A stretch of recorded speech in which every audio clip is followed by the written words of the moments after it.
I got to switch to this because on June 23rd, 2006, 52% of British voters decided that they had enough. They no longer wanted to take marching orders from unelected bureaucrats in Brussels, and they chose to leave the EU.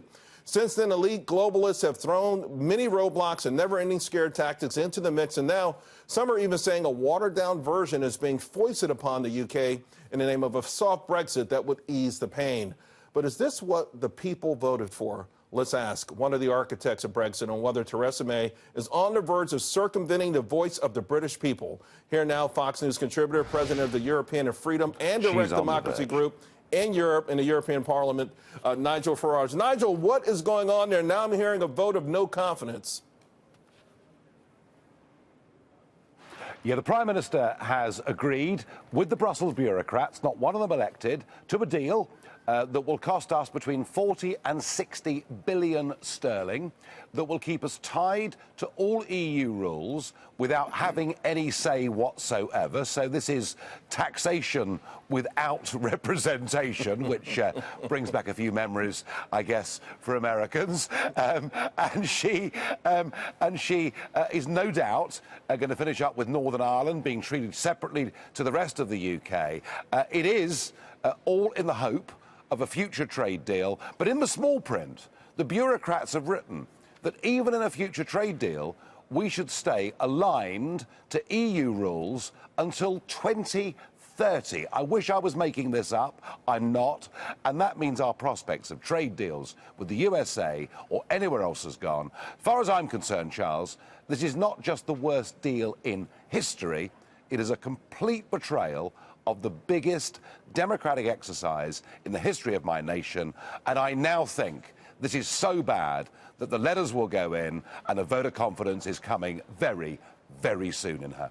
So the way it looks from our side of the pond, that there's a lot of pressure within the Conservative Party. They're pushing back, and they may push back to the point where there is a vote of no confidence, or many will go ahead and accept whatever Theresa May puts on the table and then resign in protest. Which is the better route here? Because it feels like the British people are getting the short end of the stick. Yeah, they really are. We're being shortchanged in a big, big way on Brexit. And what's more, there are millions of people who tend to vote Conservative who are saying, if this woman stays and this deal's intact, we will not vote at the next general election. We are opening up the door to radical socialism and Marxism under Jeremy Corbyn unless something is done. The right thing to do is to change leader, to get somebody who believes in Brexit, to get somebody who will stand up to these arrogant, thuggish, unelected bureaucrats here in Brussels. If she doesn't go, Brexit, I'm afraid, will not be delivered. We've got a delay, so I'm going to ask you for. You talked about new leadership. Your name is always tossed around there. You are one of the architects of Brexit. And also in Italy, they resubmitted the same budget to the EU, more or less telling the same folks, that, hey, we are not going to take our marching orders from you also. You've ignited something on the continent there. Where does it end? Well, I'll tell you what, as far as the next leader of the Conservative Party is concerned, it's not going to be me, because I'm seen to be an outsider. You know, I fought them from without because I was so frustrated with them. But I hope and pray that somebody sincere and genuine takes over, leads us towards Brexit. And if I can help someone do that, I absolutely will. Italy. I met today with the Italian League, who were jointly in government. I was with the Five Star as well today. So I've talked to both wings today of that coalition government. They have resubmitted the budget that was sent back to them by the unelected bureaucrats. And you know something?